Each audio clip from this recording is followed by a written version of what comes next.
Ayun, magandang umaga sa inyo lahat mga kaaloy. Welcome back sa bagong vlog natin. Ngayon mga kaaloy, kasama pa rin natin si Pato. Ito Pato. Kaway ka Pato para makita ka sa fans mo. Nakadigam dito. Ayan, si Pato. Pasensya na kayo sa background namin mga kaaloy kasi mayroong mga sari sa antong upay-upay sa likod namin. So ngayon mga kaaloy, gagawa tayo ng glass railings na 1/2 ang kapal ito. Malaki ito, 42 by 96 yung lapad ng salamin, 1/2. Gagawin natin siyang ganito mga kaaloy. Ayan. Bali 6 na piraso ito mga kaaloy. Silip ko lang sa inyo yung gawa na namin. Ito yung gawa tapos na namin na ginawa namin ni Pato kahapon. Ayan. Ayan. Yan 3 piraso to.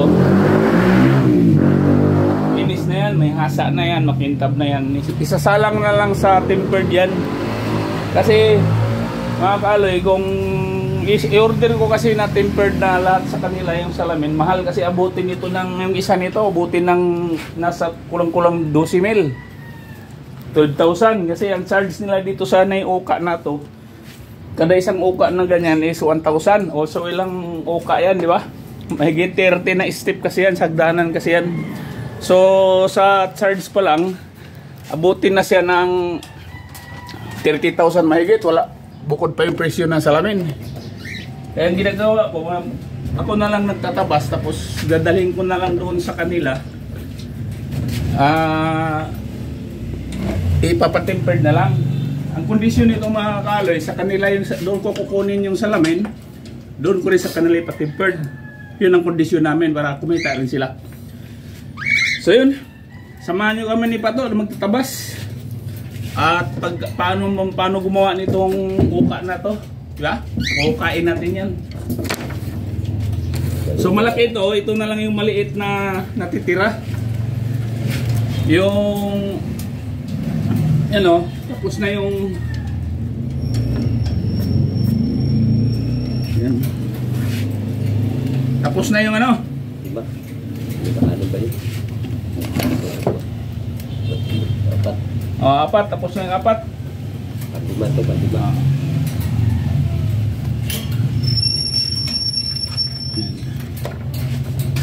Barata natin agad to sa pa-slide to. Yan. Yan.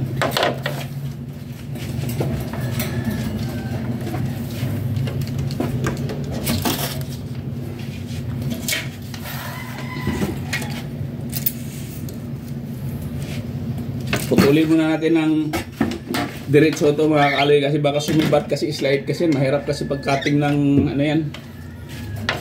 Mahirap pag-cutting kapag dali mo kukunin ko na yung metro ko. So yan, putulin muna natin sa diretso mga kaaloy kasi nag-iisa na lang ito, mahirap mabasagan. Pero pag marami naman tayong extra na salamin mga kaaloy, pwede yung diretso natin ng cutting yan. Problema lang kasi isa lang mabasagan to, sayang din yung kulang-kulang 3,000, di ba? Ay, mahigit 3,000 ang isa. Siguraduhin na lang natin. Ayan. Sige, angat po ito, angat mo. Angat mo. Ayan. Kamay. Ayan. Diba? Yan lang. Make sure lang. Doon, ritaso na yun. May naninigurado tayo para walang sablay. Mahirap magka rito mga kaaloy kasi sayang din yung natin, ibig sabihin kitain natin, di ba? 31 half.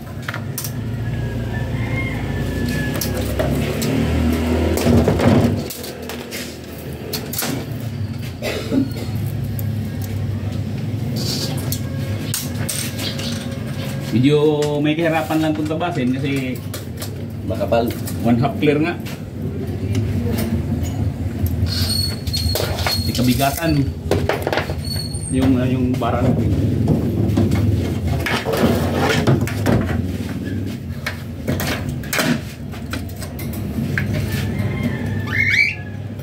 Hindi.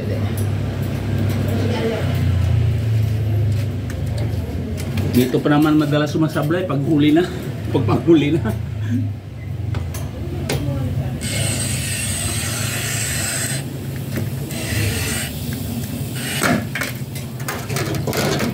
Alalayan mo lang po kung pigain to. Ako lang magpiga to. Yeah, di ba to? Sige pa. Yan. Pag ganyan hawak. Ganyan ang hawak.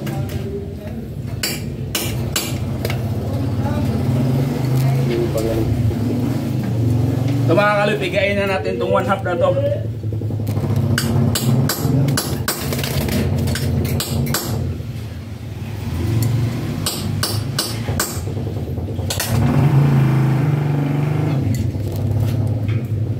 Oh, tigas talaga. Yan na to. Tignan mo to sa gilid. Dulak. Kailangan na lang natin mga kaloy kasi super tigas talaga. Atras mo, atras. Punta dito. Stop. Sobra. Kunti lang. Alala ya? Oh, sige. Ayun na, umibat na. Buti palabas mga kaloy, kasama talaga ano yan. Ay, ako. Katokin na lang natin yan kasi dito naman kailangan natin.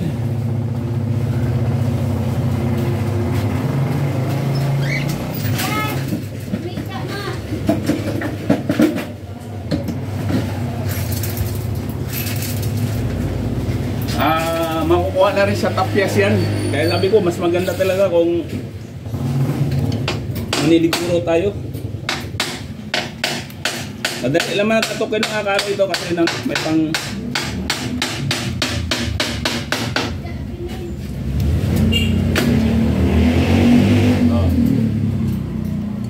so tama pa rin ito kasi kuha sa tapyas ito eh.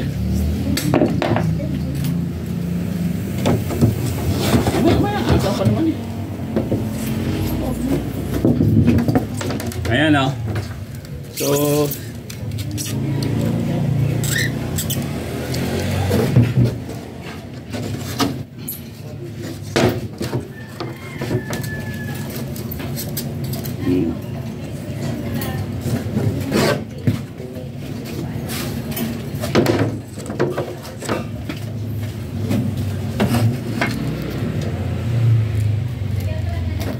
ayan mga kaloy, tama-tama makuha pa rin yung tiniktikan natin. Sa kahasain naman yan mga kaloy.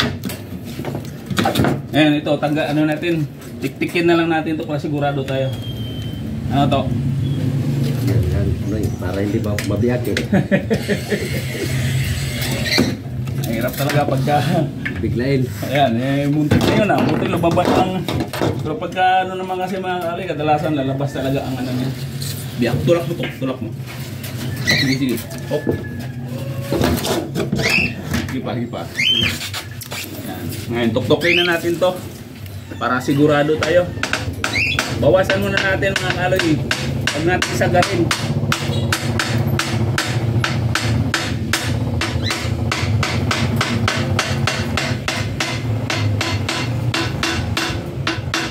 Dito ka to. Mga 3 inches ang itira natin para hindi mahirap tuktokin. Yan, ganyan lang. Make sure na slowly but surely. Yan. So ito na yung natin final.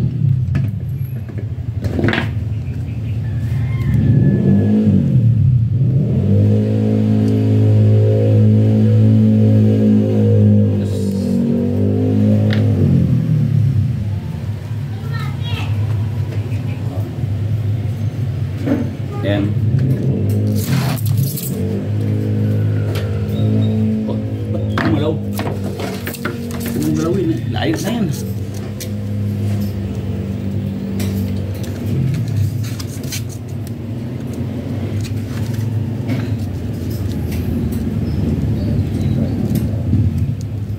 Oh, mo galawin yung pattern. Ako na ba sa pattern?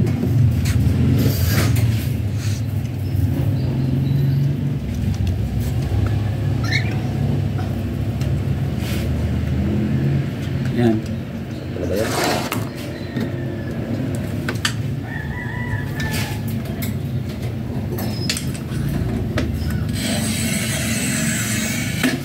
Meron tayong ganito mga kaaloy, parang assembly na pang tuktok natin. Pero may nabibili naman ganito.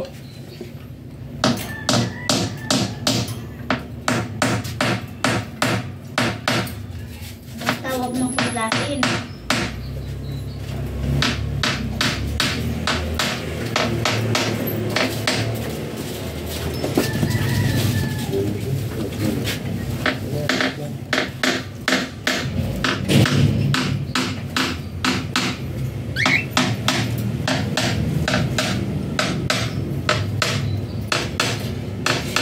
Hindi. Hindi.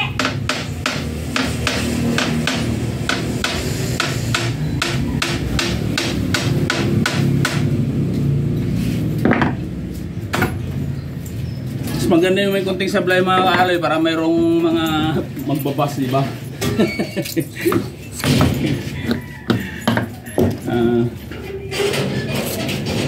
Ay, magsasabi, mahinang klase, no? Subukan nyo rin magtabas ng ganito mga kaaloy. One half na may design. Ayan, ito mga kaaloy, ano na natin to, butasin muna natin dito. Makadaan si Maribe. Kadaan din. Kasi yan.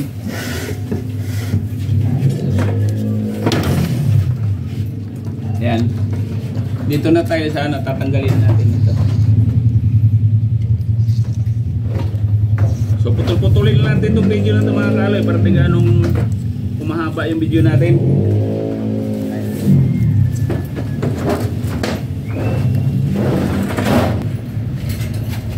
Ngayon mga kaaloy, bubutas na tayo. Habang nagbubutas si mga kaaloy, kailangan may nakatutok na hose para hindi iinit yung salamin.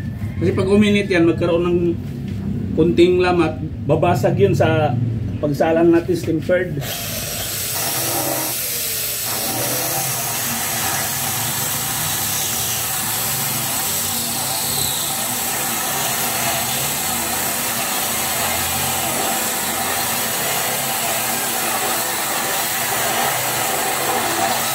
Huwag natin itagos agad. Tansyahin natin na kalahati yung ano, para pagbaliktad natin.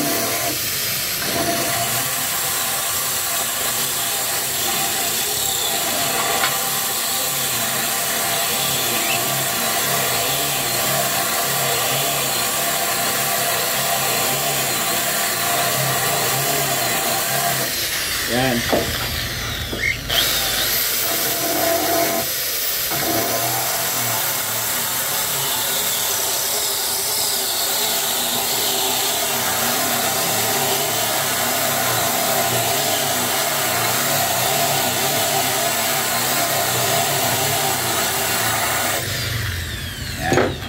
Huwag natin istagos agad para pagbaligtad natin walang hindi babubungin yung kabila, baligtarin natin yan eh. Ilang minuto na ba to? Kaya. Ayan, nabaligtad na natin. So, salubungin natin yung butas. Ito.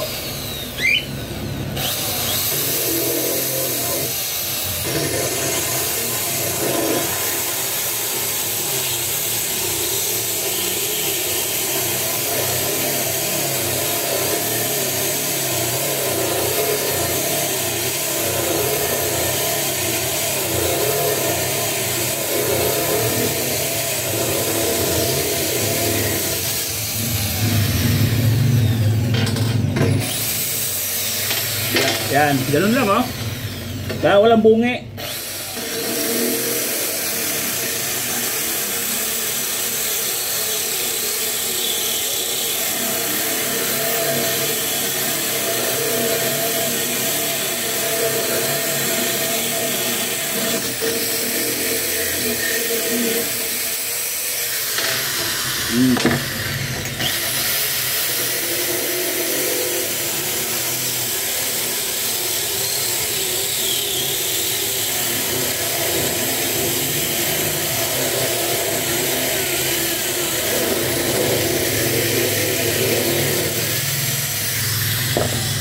Ayan. Kasi mga kaloy, pag may bungi yan, di tatanggapin sa timpering yan. Kasi doon nag-umpisang na sumabog. So ayan mga kaloy, tapos na natin siya pagbutas. Dadako na tayo doon sa pagkakaltas naman. So i-pattern lang natin uli. Dudok pattern dulo. Para makuha natin yung tamang bawas. Nabura kasi yung natin kapag nanos tubig, nabubura.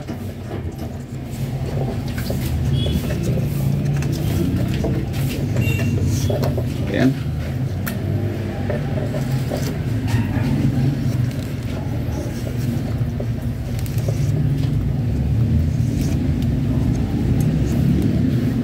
Okay, tanggalin ito. Tanggalin mo na.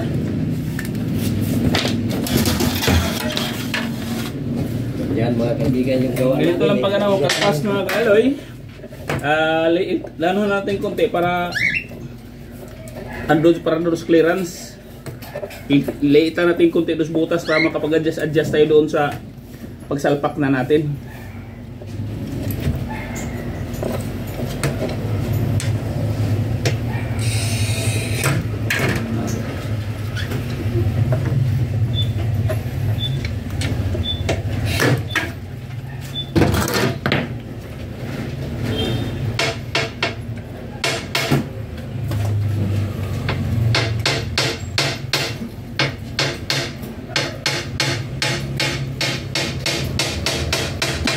Yan.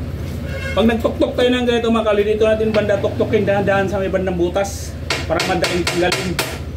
Yan o. Huwag dito sa dulo. Kasi pag dito kayo magtuktok sa dulo, mahirap tanggalin. Magkaroon ng lamat katagalang tuktok.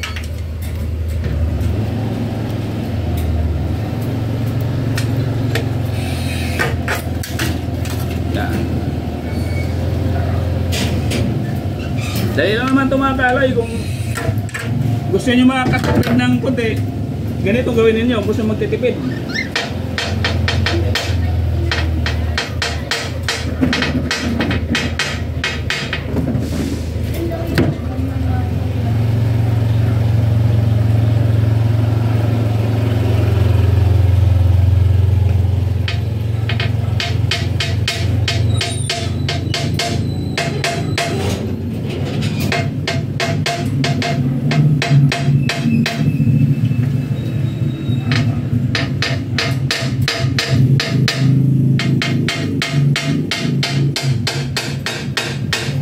Kailangan lang mga kaloy, siguraduhin nyo na tumuloy yung guhit pag tinuktok natin kasi pwede ring pumasok yan kapag hindi na itutuloy yung pagtuktok sa lamat.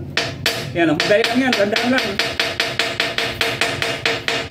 Tapos alalayan ng hila sa kamay para magkaroon siya ng diba? Kasi itong gawa namin masilan. Oh, ganoon lang kabilis yan. Isipin mo 1,000 bawat isang di ba? Laking mawawala sa atin yan. Depende na lang sa inyo kung mayroong tumatanggap na tempered lang, sa salang lang nila. Dito kasi sa akin mayroon, suki ko na kasi yun. Pwede nating dalhin sa kanilang salamin para sa pagluto na lang.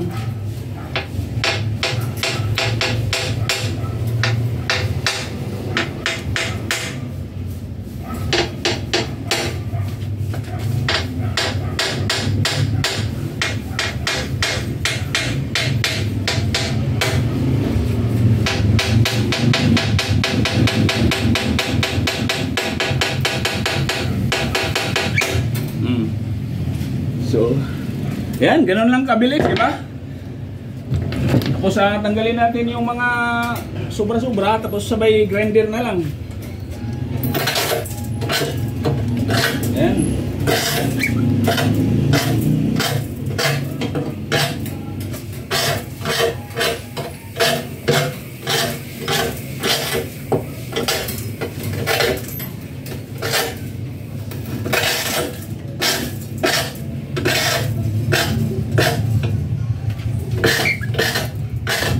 Lang sa mata nito mga kaloy kasi tumatalsik ito. Kailangan may salamin kayo lagi.